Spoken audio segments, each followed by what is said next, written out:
Daniel was astonished by what he saw. The book of Daniel contains a series of visions, each reinforcing the other.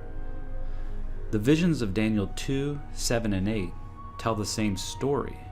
The chapters repeat, amplify, and enlarge. This concept is explained concisely in Miller's Rules of Interpretation, quote, "All the visions are one," close quote. Daniel, without a perfect understanding of the oracles of God, needed assistance. So, Gabriel the angel was sent on a mission to make these things clear for Daniel. The 11th chapter of Daniel is the account of this interaction between the angel and God's servant. Daniel chapter 11 mirrors Daniel chapter 8. All that is figurative, i.e., the visions of Daniel chapter 2, 7, and 8, is explained by that which is literal, Daniel chapter 11. If you have any doubts, even a cursory read of the entire chapter of Daniel 11 will make it evident that the subject matter is not symbolic, but literal. Therefore, we are bound to take everything in this chapter just as it reads.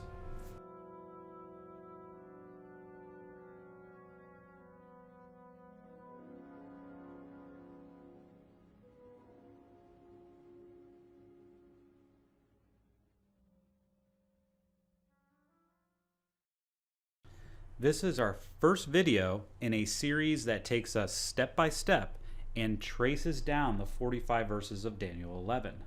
We will address verses 1 and 2 in this segment. Also I, Gabriel, in the first year of Darius the Mede, even I, Gabriel, stood to confirm and to strengthen him, Daniel, and now will I, Gabriel, show thee, Daniel, the truth. In this passage, J.V. Himes tells us that the angel connects it with the vision in the 8th chapter. Daniel chapter 8 begins with the Persian Empire and then prophesies of a Greek takeover. Likewise, in Daniel chapter 11, it begins with a lineage of Persian kings and then subsequently the fall of the Persian Empire to the Greeks. History testifies that events unfolded this exact way. In the next episode, we will explore this in greater depth. All scripture language is to be taken literally, unless there exists some good reason for supposing it to be figurative, and all that is figurative is to be interpreted by that which is literal. And so, that is what we are studying here.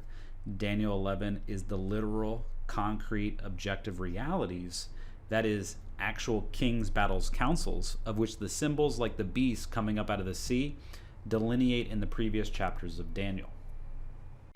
On this slide, we have some additional information. The first year of Darius spanned from 539 to 538. This is the Darius that threw Daniel into the lion's den, not to be confused with the latter Persian king, Darius, that issued the second decree to rebuild Jerusalem. Cyrus, who co-ruled with his uncle Darius, he also issued the first decree to rebuild Jerusalem, found in Ezra chapter 1. From him we count 3 subsequent kings mentioned in verse 2. And now will I, Gabriel, show thee, Daniel, the truth. Behold, there shall stand up yet 3 kings in Persia, and the 4th shall be far richer than they all. And by his strength, through his riches, he shall stir up all against the realm of Greece. The first was Cambyses. He was the son of Cyrus. The second king was Smerdis the impostor. The third king was Darius, who issued the second decree to rebuild Jerusalem. And the fourth was Xerxes, and he was the one that was far richer than they all, and he went to war with Greece.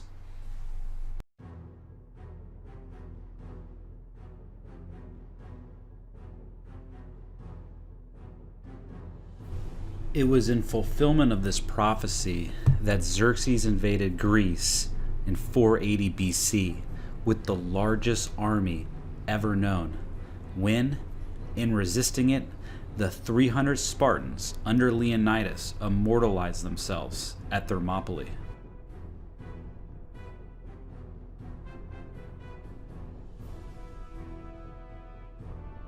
It was in preparation for this invasion of Greece that he gathered all the princes and governors of his empire to Susa, as recorded in Esther chapter 1, verses 3 through 9.